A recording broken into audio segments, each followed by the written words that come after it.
ana Ghana so Leaf Coalition $1 billion fund I dey beboa bokwa ye ho ban no yeso so ebenya mu faso no ebi na omampani yire Auntie Rebecca Mabeki Arebe ha Washala wase and other him and as I say was same ye raise 1.2 million Ghana cedis near the Abuama football e wa ha sente ne and open someone finder e de buy no ebini ya Auntie Becky yo mama no ya de me ade Auntie Becky ye ya Ghana bakosem na me nkwan na wo wiase me remfi ne da esa maternity ward no kokosi wo no Confanoche no because na a project a da for over 40 years obi emfa ho enye obi asem sir entini ye kase yamwani empushi ma enye ne sa ya ma ema bia tietie me ba de tie dem ya tie men ka se men nyina nye ema bi ye pa ma ya na me de masem ba ma men ka wo yo ba ten na me de masem ba ma men kan awo ene eba eye ehonsem ene ho hawase me de masem ba ma men ka waje masem ka toaso machire asembe kure ni wo de toaso ne wo de tiefo masma meka na ya age aka ma me na eje be fa eje abaya wo de toaso na ka eje be fa confirm abaya mampani ya eje be fa be wo mampani said ye so uzuni fa wo hu bi da to wa we face account so yo asofo so yo hene nana me ba mso nana we face account nana oto asase ankwa na odie ukrom for what school fees ukrom for what school da ma mu eti me face account nana oso ka Ghana perifon mo ka kire sa wo hene no o yo afra wo hene nana yesrew ya nana no yebu pa nana Uka Ghana perform. E meye face account e meye emesi school. The sremo a anidium. Ghana na mo ka wi na Ghana ya hwase. Aye foro mo ka ho. Na na wudi akonwa, hwe ne enua nua okroma na na wutimi nya. Edua so so afuom. Enua sisi afuom abroche enua na ma abroche efe enua. Enua keke flowers.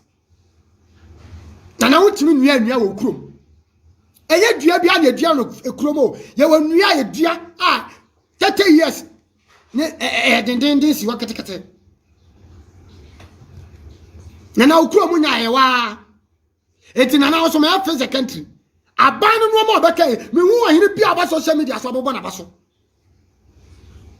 ba o miense mo obeka me hu politician including media for amabo mo ba kudin Power FM, ma bon rough.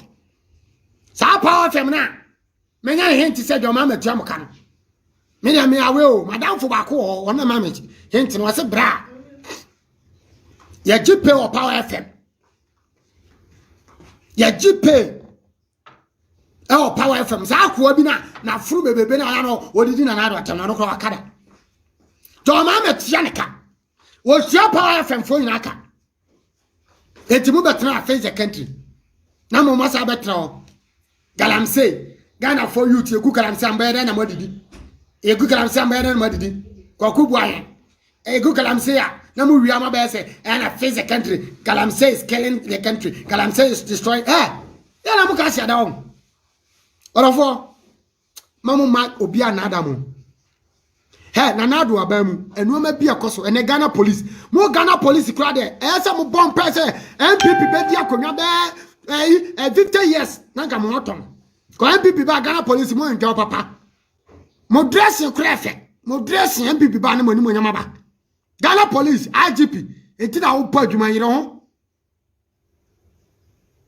Messi face country for enuoma na nado ye enuoma ba omia ye mo wo dawuro na yantiase na munya sa ensemunu na mudina mo criticize government up to date o to e face the country aban bi aba wa yan hye bebre be bo Ghana o mekan ba ko wasem krada now we say and I feel we are still on face the country if you do one wan aba bi na na afia no tofo na Ghana wana e ma fun bi na politicians pom Ema afun bi ana wo mo de wo akwaje politics ne ya de Ghana sket to adama mu Ghana sket tuo mo ka because ne ho afa we kokko wa she Brazil here mo Brazil here funa mo hye so akora keto akora to Brazil here ekroma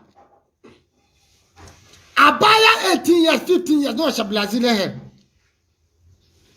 na mako fa fi odo so mo no me fese Ghana be fese ya mo hwe ma bi ho ayedi o mo no be se Ghana fese now so ti abrochi o and I face the country. Mo tiablo mo ya face the country nya mo mobra. Mo mobra. O tiablo now follow face the country. Who follow freedom fighters ya. Wa chimi. Wa tu kwa follow Jonas. Grass and kwa. So ko America ja Jonas ya wa kwa sia. So tu kwa ja Jonas ja David. Now David ya chi no odi otu fo atem. Wo di na do atem a wa chimi ka na ni a wo ti akonto odi sankra wo ya chi. Mo ya chimi fo. Abrochire ewo kekekura ye di nade enade eneje wo ye di nade ne design nade ne de ache wo Ghana ni bie no otumi asua de akọ Ghana otu ya face the country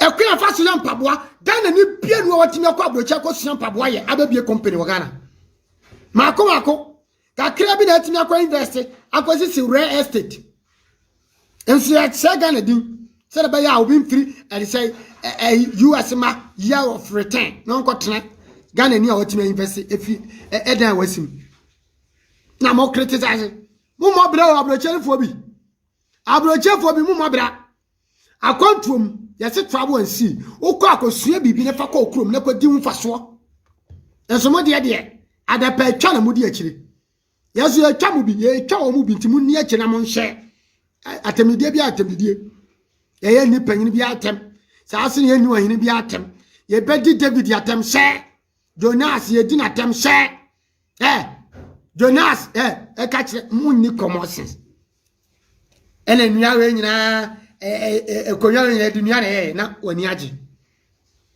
meti Ghana minim se di dua ya konya Ghana for your problem orofo your problem akontuo no abroche broni ko Ghana ko sua kentenwene esa de ko abroche ekoye ton China ni akọ Ghana ko sua koko dua eko China invest koko Ghana ni ti abroche o invest watem didiem Jonas David face the country freedom fighters for watem didiem Ghana ni ti abroche odwani bemushe common sense Ghana ni etra abroche akọ school Ghana asa akọ school abroche o invest wo common sense family ya tuwa na press be dada yen